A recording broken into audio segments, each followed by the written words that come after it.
एका वाळवंटात एक लांडगा चिमी राहत होता.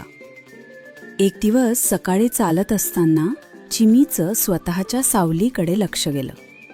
ती सावली त्याच्याहून बरीच मोठी दिसत होती. त्याला गर्व झाला. त्याने विचार केला, आज जेवणासाठी आपण एखाद्या उंटाची शिकार करावी.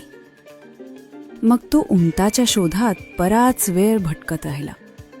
वाटेत त्याची नजर कितीतरी छोट्या प्राण्यांवर पडली, पण चिमीने त्यांच्याकडे दुर्लक्ष केलं.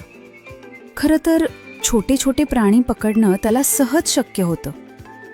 अखेर सायंकाळ झाली तरी चिमीला उंट काही मिळाला नाही. एव्हाना त्याची सावली त्याच्यापेक्षा खूपच लहान झाली होती. अखेर त्याला उंटाऐवजी उंदरावरच समाधान मानावे लागले. हे असंच असतं. गर्वाने आवाक्या बाहेरच्या गोष्टी करायला गेलं की शेवटी लहानशा गोष्टीवरच समाधान मानावं लागलं.